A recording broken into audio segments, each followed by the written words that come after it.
ಕೆಂಪು ಕೆಂಪು ಮಾಡ್ಕೊಳ್ಳೋಕೆ ಜ್ಯೂಸ್ನ ಎಕ್ಸ್ಟ್ರಾಕ್ಟ್ ಮಾಡಿ ಇದನ್ನ ಬಿಸಾಕ್ತಿವಲ್ವಾ, ಅದ್ರ ಬದಲು ನಮ್ಮ ಫೇಸ್ಗೆ ಅಪ್ಲೈ ಮಾಡೋದ್ರಿ. ಎಲ್ಲಿಗೆ ಏನ್ ಹಾಕೊಂಡಿದ್ದೀನಿ?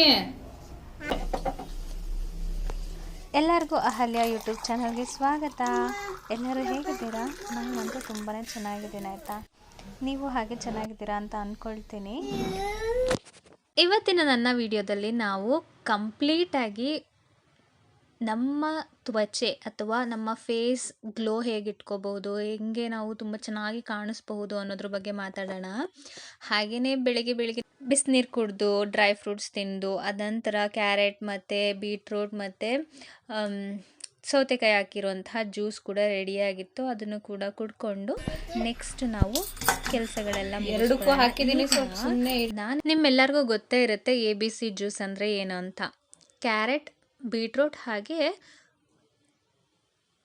ಆ್ಯಪಲ್ ಈ ಮೂರನ್ನು ಹಾಕಿ ಮಾಡ್ತಾರೆ. ನಮ್ಮನೇಲಿ ಕಡಿಮೆ ಆಗಿತ್ತು, ಹಾಗೆ BCC ಜ್ಯೂಸ್ನ ಮಾಡಿಬಿಟ್ಟೆ. ಈಗ ನಿಮಗೆ ಗೊತ್ತಾ ಬೀಟ್ರೂಟಿಂದ ನಮ್ಗೆ ಏನೇನೆಲ್ಲ ಉಪಯೋಗ ಇದೆ ಅಂತ? ಬೀಟ್ರೂಟ್ ಜ್ಯೂಸ್ ಕುಡಿಯೋದ್ರಿಂದ ನಮ್ಮ ದೇಹದಲ್ಲಿ ಎಷ್ಟೆಲ್ಲ ಉಪಯೋಗಗಳಾಗುತ್ತೆ ಗೊತ್ತಾ? ಫೇಸ್ ಗ್ಲೋ ಬರುತ್ತೆ, ಡೈಜೆಷನ್ಗೆ ಹೆಲ್ಪ್ ಮಾಡುತ್ತೆ, ಹಾಗೆ ಈ BP ಅದನ್ನು ಕಡಿಮೆ ಮಾಡುತ್ತೆ, ರಕ್ತಹೀನತೆ, ರಕ್ತದೊತ್ತಡಕ್ಕೆಲ್ಲ ಇದು ರಾಮಬಾಣ ಅಂತಲೇ ಹೇಳ್ಬೋದು. ಹಾಗೆ ನಿಮಗೆ ಸೌತೆಕಾಯಿ ಏನಕ್ಕೆ ಉಪಯೋಗ ಅಂತ ಗೊತ್ತಾ? ಸೌತೆಕಾಯಲ್ಲಿ 95% ನೀರಿನ ಅಂಶ ಇರುತ್ತೆ, ಹಾಗೆ ಫೈಬರ್ ಇರೋದ್ರಿಂದ ನಮ್ಮ ದೇಹನ ಡೈಜೆಷನ್ಗೆ ಹೆಲ್ಪ್ ಮಾಡುತ್ತೆ, ಜೊತೆಗೆ ನಮ್ಮ ದೇಹನ ತಂಪಾಗಿರಿಸುತ್ತೆ. ಈ ಬಿಸಿಲಲ್ಲಿ ತಂಪಾಗಿಟ್ಕೊಳ್ಳೋದು ತುಂಬಾ ಮುಖ್ಯ ಅಲ್ವಾ? ಹಾಗಾಗಿ ಸೌತೆಕಾಯಿನ ಚೆನ್ನಾಗಿ ತಿನ್ನಿ. ಮೇಯ್ನ್ ವೆಯ್ಟ್ ಲಾಸ್ ಆಗೋ ಕೂಡ ಸೌತೆಕಾಯಿ ಹೆಲ್ಪ್ ಆಗುತ್ತೆ. ಓಕೆನಾ? ನೆಕ್ಸ್ಟು ಜ್ಯೂಸ್ ಎಲ್ಲ ಆದಮೇಲೆ ಇನ್ನೇನು ತಿಂಡಿ ತಿನ್ನಲೇಬೇಕಲ್ಲ, ಇಡ್ಲಿ ಮತ್ತು ಗೊಜ್ಜು ತಿನ್ಕೊಂಡ್ವಿ. ಈಗ ಇಷ್ಟೆಲ್ಲ ಬಟ್ಟೆ ಐರನ್ ಮಾಡಬೇಕು. ನೋಡಕ್ಕೆ ಕಡಿಮೆ ಅನ್ನಿಸ್ತಿರ್ಬೋದು, ಆದರೆ ತುಂಬ ಇದೆ. ಇಷ್ಟು ಐರನ್ ಮಾಡೋಷ್ಟ್ರೊಳಗಡೆ ಸಾಕಾಗುತ್ತೆ ಗೊತ್ತಾ? ನೆಕ್ಸ್ಟ್ ಏನೇನು ಕೆಲಸ ಇದೆ ನೋಡಲೇಬೇಕಲ್ವಾ? ಮನೇಲಿ ಸುಮ್ಮನೆ ಕೂತ್ಕೊಂಡಿರೋಕ್ಕಾಗತ್ತಾ? ಐರನ್ ಮಾಡ್ತಾ ಇದ್ದೆ. ಈಗ ಐರನ್ ಮಾಡೋ ಟೈಮಲ್ಲೇ ನಿಮ್ಮ ಹತ್ರ ಒಂದು ವಿಚಾರ ಕೇಳಬೇಕು ಅಂತ ಅಂದ್ಕೊಂಡಿದ್ದೀನಿ. ತುಂಬ ಸಿಂಪಲ್. ನೀವು ಬೇರೆಯವ್ರಿಗೋಸ್ಕರ ಯಾವುದಾದ್ರೂ ಒಂದು ತುಂಬ ದೊಡ್ಡ ನಿರ್ಧಾರ ತಗೊಂಡು ಆ ದಿನಕ್ಕೆ ಅಥವಾ ಆ ಟೈಮ್ಗೆ ಅದು ಕರೆಕ್ಟ್ ಅಂತ ಅನಿಸಿ ಮುಂದೊಂದು ದಿನ ನಾನು ಆ ನಿರ್ಧಾರ ತೊಗೊಂಡಿದ್ದು ತಪ್ಪಾಯಿತು ಅಂತ ಯಾವಾಗಲಾರು ಅನಿಸಿದ್ಯಾ? ಅನಿಸಿದರೆ ಕಮೆಂಟ್ ಮಾಡಿ ಏನು ನಿರ್ಧಾರ ಅಂತ. ಮನೆಯಲ್ಲಿ ತುಂಬಾ ಬಟ್ಟೆಗಳಿರುತ್ತೆ, ಅದನ್ನೆಲ್ಲ ಹೊರಗಡೆ ಐರನ್ಗೆ ಕೊಡೋಕ್ಕಿಂತ ನಾವು ಮನೆಯಲ್ಲೇ ಐರನ್ ಮಾಡ್ಕೊಳ್ಳೋದು ತುಂಬಾ ಉತ್ತಮ. ಕೆಲವೊಂದು ಸತಿ ಯಾರ ಮೇಲಾದ್ರು ಕೋಪ ಇತ್ತಂದರೆ ಈ ರೀತಿ ಬಟ್ಟೆನ ಚೆನ್ನಾಗಿ ಉಜ್ಜಿ ಐರನ್ ಮಾಡ್ತಾ ಕೋಪನೂ ಕೂಡ ಕಡಿಮೆ ಮಾಡ್ಕೋಬಹುದು. ಇದು ನನ್ನೊಂದು ಸಣ್ಣ ಟಿಪ್ ಅಂತಲೇ ಅಂದ್ಕೊಳ್ಳಿ. ನೆಕ್ಸ್ಟ್ ನಾನು ಹೇಳಿದೆ ನಮ್ಮ ಸೌಂದರ್ಯನ ನಾವೇ ಕಾಪಾಡ್ಕೋಬಹುದು ಅಂತ. ಈ ಹಿಂದೆ ನೀವು ನೋಡಬಹುದು ಎಷ್ಟೋ ಹೆಣ್ಮಕ್ಳು ಕಾಲೇಜ್ಗೆ ಹೋಗೋ ಟೈಮಲ್ಲಿ ಅಥವಾ ಕೆಲಸಕ್ಕೆ ಹೋಗುವಾಗ ತಮ್ಮ ಸೌಂದರ್ಯನ ತುಂಬ ಇಷ್ಟಪಟ್ಟು ಚೆನ್ನಾಗಿ ಕಾಣಬೇಕು ಬೇರೆಯವ್ರ ಮುಂದೆ ಅಂತ ತುಂಬ ಏನೇನೋ ಟ್ರೈ ಮಾಡ್ತಾರೆ. ಆದರೆ ಮದುವೆ ಆದಮೇಲೆ ಮಕ್ಕಳಾದಮೇಲೆ ಸುಮ್ಮನಾಗೋಗ್ತಾರೆ. ಯಾಕೆ? ಆಗಲೂ ನಾವು ಬೇರೆಯವ್ರ ಮುಂದೆ ಚೆನ್ನಾಗಿ ಕಾಣಲೇಬೇಕಲ್ವಾ? ಬೇರೆಯವ್ರಿಗೋಸ್ಕರ ಅಲ್ಲದೆ ಇರೋ ನಮಗೋಸ್ಕರ ನಾವು ಚೆನ್ನಾಗಿ ಕಾಣಲೇಬೇಕು ತಾನೇ? ಅದಕ್ಕೋಸ್ಕರ ಸಣ್ಣ ಟಿಪ್ಗಳನ್ನ ನಾನು ಹೇಳ್ಕೊಡ್ತೀನಿ ಆಯಿತಾ? ತುಂಬಾ ಈಸಿ. ನಮ್ಮ ಅಡುಗೆ ಮನೆಯಲ್ಲೇ ಸಿಗುವಂತಹ ಪದಾರ್ಥಗಳನ್ನ ಬಳಸ್ಕೊಂಡು ನಾವು ಎಷ್ಟು ಚೆನ್ನಾಗಿ ಕಾಣಬಹುದು, ಹೇಗೆಲ್ಲ ನಾವು ನಮ್ಮ ತ್ವಚೆನ ಎಷ್ಟು ಗ್ಲೋ ಆಗಿ ಮಾಯ್ಶ್ಚರೈಸ್ ಆಗಿ ಇಟ್ಕೋಬಹುದು ಅಂತ ನೋಡೋಣ ಆಯಿತಾ? ಯಾರ ಬಟ್ಟೆ? ನನ್ನ ಬಟ್ಟೆ. ಐರನ್ ಎಲ್ಲ ಮಾಡಿ ಅದಾದ್ರ ಜಾಗಕ್ಕೆ ಇಟ್ಬಿಟ್ಟೆ ಅಪ್ಪ. ಈಗ ಸಮಾಧಾನ ನೋಡಿ. ಇದು ಬೀಟ್ರೂಟ್ ಮತ್ತು ಕ್ಯಾರೆಟ್ ಮತ್ತು ಸೌತೆಕಾಯಿನ ಏನು ರುಬ್ಬಿ ಮಾಡ್ಕೊಂಡು ಜ್ಯೂಸ್ ಮಾಡ್ಕೊತೀವಲ್ವ, ಆಗ ಮಿಕ್ಕಿರುವಂತಹ ತರಿ ಇದು. ಇದನ್ನು ಬಿಸಾಕ್ತಂತೆಯೇ ನಮ್ಮ ಸೌಂದರ್ಯನ ಹೇಗೆ ಚೆನ್ನಾಗಿ ಇಟ್ಕೋಬಹುದು, ವೃದ್ಧಿಸ್ಕೊಳ್ಬಹುದು ಅನ್ನೋದಕ್ಕೆ ಇದೊಂದು ವಿಡಿಯೋ. ಏನಪ್ಪ ಅಂತ ಅಂದರೆ, ನಾವೇನು ಮಾಡ್ತೀವಿ ಯೂಶ್ವಲಿ ಇದನ್ನು ಯೂಸ್ ಆದಮೇಲೆ ಅಂದರೆ ಜ್ಯೂಸ್ನ ತೊಗೊಂಡು ಈ ತರಿನ ಬಿಸಾಕೋ ಬದಲು ಇದರಿಂದ ಒಳ್ಳೆ ಫೇಸ್ ಪ್ಯಾಕ್ ಮಾಡ್ಕೋಬಹುದು. ನಿಮಗೆ ಗೊತ್ತಾ? ಹೀಗೆ ಇಟ್ಕೊಂಡೆಲ್ಲ ಹಾಕ್ಕೊಳಕ್ಕಾಗಲ್ಲ.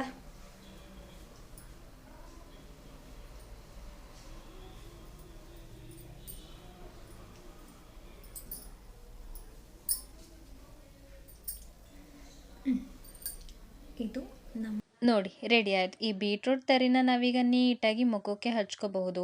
ಇದರಲ್ಲಿ ನೀರಿನ ಅಂಶ ಇರೋದ್ರಿಂದ ನೀಟಾಗಿ ಅದು ಕೂರಲ್ಲ ಆಯಿತಾ ಮುಖದ ಮೇಲೆ.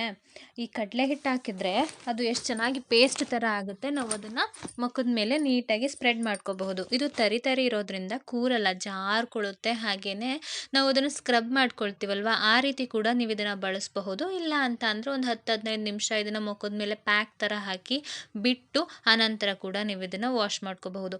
ಫಸ್ಟು ನಾನು ಮನೆ ಒಳಗಡೆನೇ ಇದ್ದು ಹಾಕೊಳ್ತಾ ಇದ್ದೆ. ಅದು ಕೆಳಗೆ ಬಿದ್ರೆಲ್ಲ ಕೆಂಪು ಕಾಣುತ್ತೆ ಅಂತ ಹೇಳ್ಬಿಟ್ಟು ಹೊರಗಡೆ ಹೋಗ್ಬಿಟ್ಟೆ. ಇನ್ನು ಅದನ್ನ ಯಾರು ಡಬಲ್ ಕೆಲಸ ಮಾಡೋರು ಮನೆ ಒಳಗಡೆ ಅಂತ ಹೇಳಿ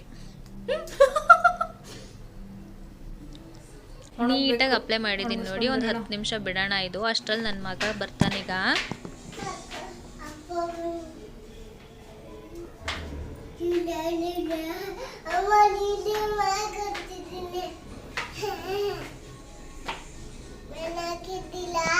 ಎಲ್ಲಿಗೆ? ಎಲ್ಲಿಗಮ್ಮ? ಎಲ್ಲಿಗೆ ಏನ್ ಹಾಕೊಂಡಿದ್ದೀನಿ? ಎಲ್ಲಿಗೆ? ಎಲ್ಲಿ? ಏನದು?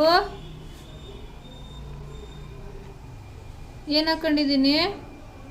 ಏನ್ ತಂದಿದ್ಯಾ ನೀರು? ಏನಕ್ಕದು? ತೂ ಅದ್ರಲ್ಲಿ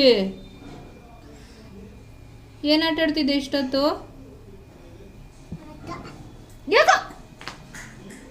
ಯಾಕೋ ಬಿಸಾಕ್ತಿ ಕೆಳಗಡೆ? ತಗೊಂಬರ್ಬೇಡ ಬಿಡು.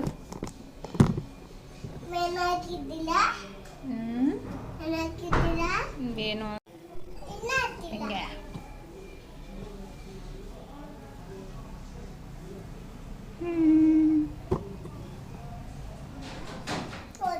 ಈಗ 10 ನಿಮಿಷ ಆಗಿದೆ. ಮುಖ ಎಲ್ಲ ಫುಲ್ ಡ್ರೈ ಆಗ್ತಾ ಬರ್ತಿದೆ. Let's scrub and wash it. ಓಕೆನಾ? ಎಲ್ಲ ಬಿದ್ದೋಯ್ತು.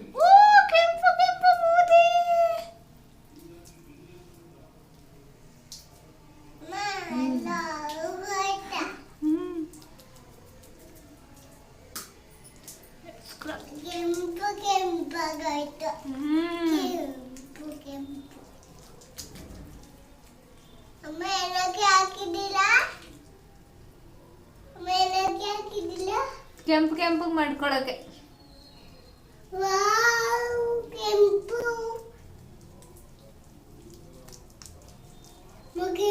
ಕೆಂಪಾಗದೆ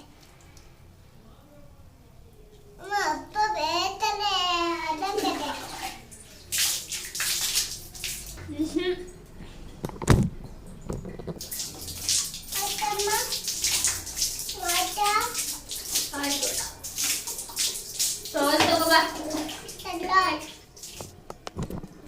ಯಾಕೋ ಹಿಂಗ ಆಡ್ತೀಯ ನೀನು? ನಡಿ, ನಾನು ಹೋಗ್ಬೇಕು ಆಚೆ. ಫೇಸ್ ವಾಶ್ ಆಗಿದೆ.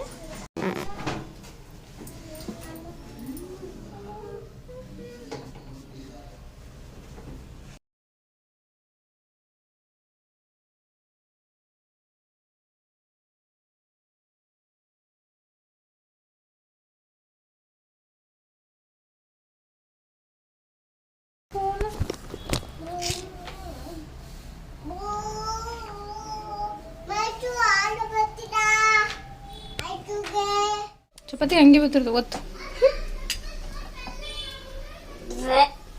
ಬರಲ್ಲ ತಾನೆ? ಹಸಿದಾಕ್ಬೇಕಲ್ಲ.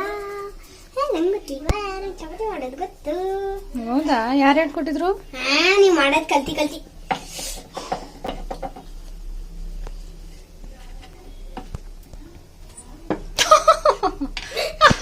ಹೆಂಗ ಮಾಡಿದ್ರು ಚಪಾತಿ ಬಿಡ. ನಾನ್ ಮಾಡೋದ್ ನೋಡಿ ನೋಡಿ ಕಲ್ತ್ಕೊಬಿಟ್ಟವಳೆ. ಮತ್ತೆ ನಾನು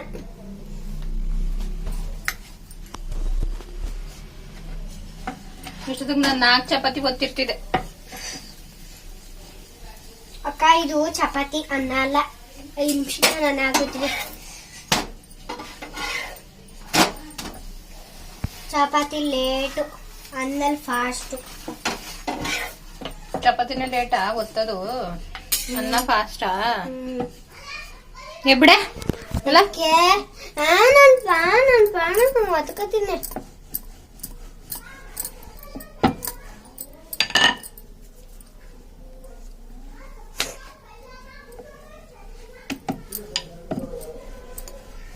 ನಾನೇ ಎತ್ತದು